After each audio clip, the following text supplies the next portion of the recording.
Hello, Suns fans. This is Suns Latest. I am Rich Rubin. Hope you had a good weekend. We got a lot to cover, so let's get right to it.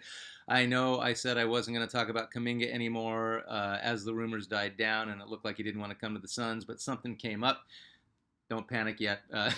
Jonathan Kuminga rumors will not die, but we discussed how nothing was going to happen at least until training camp and the preseason started gearing up. We're getting there, and nothing's going to change. It's just that the only thing I can guarantee with Kuminga is he will not be on the Warriors come October, so the start of the season. But the new rumor is it adds Nick Richards and Oso Ighodaro to the already mentioned Royce O'Neal, plus a future first-round pick to the Warriors for Kuminga. So Nick Richards, I like the idea of having Nick Richards as a second or a third backup center because he was adequate last year and he can get you a couple of rebounds. I don't love the idea of Oso Ighodaro, but in the case of a proven talent like Kuminga, I think that's a safe move. Although I loved Ighodaro in the summer league. Royce O'Neal, I don't want to lose Royce O'Neal. I've completely shifted on my whole Royce O'Neal, Grayson Allen thing. I think I want to keep those guys in the Suns. I think they're a perfect mid-level veteran type presence that the Suns could actually use this coming season. And a future first-round pick. Hey, let's just never have a draft anymore, okay, for the Suns. So the Suns are never going to draft anybody anymore. This is ridiculous. Kuminga is a proven scorer, unproven team player. We've gone over this. He's not a bad defender, and I think he gets a lot of flack for that. His athleticism allows him to move laterally and stay in front of whoever he is guarding, and he can guard each forward. He can guard shooting guards too, and that's something that I think gets overlooked with Kuminga. As far as all the negatives about him, it would be cool if he could develop into a consistent two-way player. The tools are there.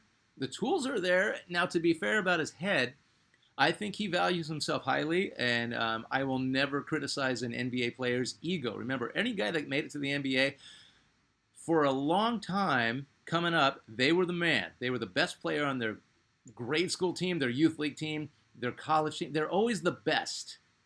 And they get to the NBA and everything levels out. But then if you're somebody like Kuminga, who in his mind is seeing himself as, I'm as talented as anybody. Why the hell am I riding the bench? Or why am I not an option? You're not an option because Steph Curry is on your team. But still, I get where his head is at. And I understand what his worth is to him. And there's nothing wrong with that. But we've gone over this. Steve Kerr cannot fit him into the lineup if he's not going to defer to Steph Curry. And if he's going to wave him off, he gets pulled, which is exactly what happened. And also, Kerr is not of the youth movement, whereas the Suns are. And that's the one thing that I think would be a good thing to have Kuminga on. He's still really freaking young. So imagine a guy who weighs up Booker and Jaylen Green if he gets to the Suns. Imagine a guy who doesn't have to defer to Jaylen Green and Devin Booker if he gets the green light from a guy like Coach Ott, and the other two guys are okay with that. I think that could work. What do you think? A young team needs a steady guy like Royce O'Neal. I mentioned that. I also like that Grayson Allen isn't being mentioned in a trade package for Kuminga or anybody else right now. I think Grayson Allen can go back to being one of the best six men in the league, an occasional starter when you need him. He's a good 3-and-D guy, tough, hard-nosed player, doesn't cause a lot of ruckus, and teammates love him. I think O'Neal and Allen are going to be integral this year because the young guys are going to falter, and they're going to get pulled. And what do you do when that happens? You send in a guy that knows his role and knows what to do. And those guys on the Suns are Royce O'Neal and Grayson Allen. The last word on Kuminga for now, because it's going to keep coming up until Kuminga's not on the Warriors anymore. He would prefer to go to Sacramento. And the only reason I think that is because Sacramento, other than Sabonis, who's a great player, but he doesn't need the ball to be effective, and an aging Zach LaVine and DeMar DeRozan, if Kuminga goes there, I have a feeling they go, okay, you're number one now. Or at least you have the opportunity to take it from one of those three guys. In Phoenix, Devin Booker is number one, and he's not going to have that opportunity to take it from Booker, and Coach Jordan would not let him do that. And I understand wanting to go to a horrible team like the Kings. I don't care that the record was better than the Suns. They've been horribly run for as long as I can remember. So, also the Kings are offering a starting spot, and I think the Suns would obviously too, but I think Kuminga would absolutely be told and be allowed to, hey, you could be the number one here. Those guys are old and this guy doesn't need the ball, so I totally understand that. The Suns haven't even gotten that far, or I'm assuming they're offering, but we haven't heard anything. So that's rumor one. This is the other rumor, and this is a rumor that I'm starting, only because it just occurred to me, Russell Westbrook, Brody doesn't have a team. He's not on the Nuggets anymore. Just financials, veterans minimum. The Suns can absolutely do that. It's not going to happen, but food for thought. It's weird that as of right now, this guy doesn't have a team. First ballot Hall of Famer, point guard. We'll get to that in a second. League MVP in 2017, 75th anniversary team member, 9-time All-NBA selection, 2-time scoring champ, and all-time leader in triple-doubles after 17 years in the league. The Kings showed some interest a few weeks ago and then lost interest. So I can see Westbrook latching onto some team before the season starts, and it's going to be veteran minimum, and they're going to say, we don't know what we got for you, but you can be on the team. It is kind of weird. It's Russell Westbrook, and I know, and we need a point guard. At minimum, somebody that can mentor another point guard. Although I don't know if Westbrook would be considered a mentor-type player. I think he's just full steam ahead. As much as I love Gillespie, and as much as I want to see what Jaylen Green can do, and I think he can do plenty, and I think we're going to be okay in that department, it's Russell Westbrook. As long as he doesn't hurt the team.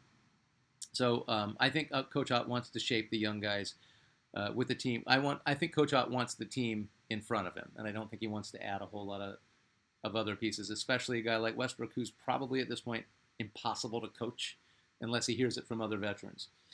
He was a disaster for the Lakers. I saw a couple of Laker games when he was there, and it's like he was out of place. He didn't know what to do, and all of a sudden he could not shoot. He was never a great shooter, but he really couldn't shoot. It was clang, clang, clang.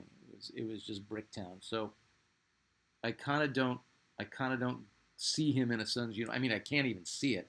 So I wish him luck. He's arguably one of the most entertaining players in NBA history and one of the best, regardless of what's happened in the last few years. Westbrook, fun fact, Westbrook calls himself, one of his brothers, and his dog, Brody, on his socials. That's just because it's just short. It's just another way to say bro, but that's just where it went. So, and also, hey, thank you for watching and commenting on Suns Latest. We are over 500 subscribers. It's just been over a month, so thank you for that.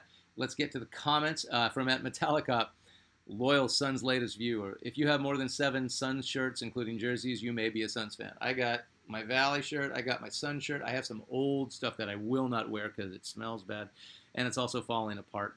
I don't have a hat. I think I might be due for a new hat. I have more posters than anybody. I have more old school Suns posters than anybody. But yeah, I think 7 is the number. If you got that stuff. I do have a really cool piece of NBA game worn stuff that no one else has except for the guy that I got it from. The problem is it's from the Lakers, and I'll just tell you, my wife used to date James Worthy years ago. And it's kind of odd that I'm married to a woman who dated my favorite Laker ever. Anyway, but she brought with her some cool Laker stuff. One of those things was a James Worthy warm-up. Remember, James Worthy was 6'9", so I have this warm-up somewhere in storage. It's like, the satin white Lakers, the home warm-up. It goes down to almost my feet. So I don't wear it, but I like the fact that I have it. So there. Brush with greatness. From at Curious Mind 25, loyal Suns Latest commenter and viewer. I look forward to this season. Actually excited. Me too. If anything, it's just new, and we don't know what we got. Glad you brought culture into the discussion. That was one of the recent Suns Latest where I talked about Coach Ott and that crew developing a new culture, which we need desperately. Been reading the Suns verse and still find fans wanting to add more players. They feel are better than what the Suns have now, but do the new acquisitions add to the culture? That's always a fair question to ask. It is a fair question to ask, and you always come up with really innovative stuff, and I love this. I think new players for sure change the culture just by their presence. It is up to Coach Ott and the new coaching staff and the veterans and Devin Booker to set the culture, and the new additions got to buy into it. The young guys, you got to mold them. We'll see. At Doug Drew, let's go. At Guzman, 895, we can't forget the real culture setter in Kelly Oubre. The real culture setter? He's the reason Valley Boys became a thing. He kind of did start that, and the Suns ran with it to the point we got the Valley jerseys. Not only that made an impact to the point, we won 3 straight in one of those games, beating the Celtics. All right, Guzman, you're all over the place, but you do make a really good point. How long was he with the Suns? It doesn't seem like he was even there for 2 seasons. He was great. He was a good energy guy. If he had been a more effective three-point shooter, we might still have him. But yeah, interesting point. From @MonkeyTouch, I'm starting to warm up to the idea of Jaylen Green playing point guard. Thank you. Finally, I'm right there with you. You had to mention Rubio and Paul. Oh, for God's sakes, we're gonna always mention the past great point guards. We had a lot of great point guards. Suns point guard central. Name a point guard. Name one of the top 10 point guards that hasn't been on the Suns besides Isaiah and Magic and Oscar Robertson and Nate Archibald. They're right there. We've had all of them. So we're always going to talk about point guards on the Suns. Jaylen thrives with the ball in his hands. Point guard attribute. I'm curious to see if his playmaking skills could improve after a full season of playing point. Well, they'll have to improve. Otherwise, we're not going to do anything. Who knows? Maybe he could develop a better mid-range game practicing with Booker. Curious Mind responds to you. Chris Paul also thrived with the ball in his hands, and his mid-range was great, and he knew when to shoot, and he knew when to get it to Booker. The key is how Green will elevate his teammates around him. That is the key to a star. If I may elaborate, Curious Minds, that is the key to a point guard star. I can't tell you why, but I think the Booker Green, this is me, I can't tell you why, but I think the Booker Green backcourt is going to surprise the entire league. And I really wish I could put my finger on it. I have a feeling Jaylen Green is going to inject new energy, a new vibe. He's going to make Booker so happy because he'll know what his role is. And it's not going to be smooth sailing out of the gate. It's going to be bumpy until Jaylen Green understands the concept of being a scoring point guard. Steve Nash was a scoring point guard. Chris Paul was a scoring point guard. Jason Kidd was not a scoring point guard, but if and when you needed him to, he could score. Kevin Johnson was a scoring point guard. It is absolutely doable for Jaylen Green to be this kind of point guard and to be effective playing with Book. I think Jaylen Green is happy to be out of Houston. I don't think he understood what his role was there. I don't think he liked his coach. I think he's going to love working with Ott and running with Book. I really am optimistic about this. He'll have the ball in his hands. He and Book, as I said, will have defined roles, and it will not be ISO hell like last year. I am very, very, very optimistic about Jaylen Green and Devin Booker in the backcourt, and I think they're going to surprise the hell out of the NBA. And it's cool because everybody's crapping all over them. People are going, this isn't going to work. And they're going to dismiss them. Dude, we will see. All right, back to the 15. So we are at 8 guys on the 15. We have Booker, Barkley, Durant, Nash, KJ, Amari Stoudemire, Chris Paul, and the latest addition with Sean Marion. The guy who is getting the most love is Walter Davis. And this is from you guys in your comments. I'm not going to go down the comments. I think I'm just going to tell you who's getting the most love and who's getting the most mentions. So right now, the most mentions to be the number 9 guy in the 15. So we're about to wrap up the 15 is Walter Davis. And if it was me, I would have put him higher. And Walter Davis is top 5 Suns of all time, according to me. But you're going to tell me what you think. Paul Westphal's got a lot of mentions. Connie Hawkins. Not as many as I thought for Jason Kidd. People forget Jason Kidd was here for 4 years, 3 times first team All-NBA, 1 time second team All-NBA, and all defensive team. I think second team. And we won a playoff series. Jason Kidd is right up there. He left badly, but I consider Jason Kidd top 15 easily. Dan Marley's getting a lot of love. Tom Chambers, one of the most underrated Suns and players in the NBA history, is getting love. Alvin Adams and Truck Robinson getting some love. So for number 9, we're going to put Walter Davis. So the 9 out of the 15 for now, Devin Booker, Charles Barkley, Kevin Durant, Steve Nash, KJ, Amari Stoudemire, Chris Paul, Sean Marion, Walter Davis. Let me know in the comments who you think should round out the 15. We're not ranking them. We're just listing them. When we get the rank, when we get the list, we're going to crank through the rank, and we're going to rank the best Suns 1 through 15 all time. And that is it. Thank you for watching Suns Latest. I am Rich Rubin. We're going to do this again tomorrow.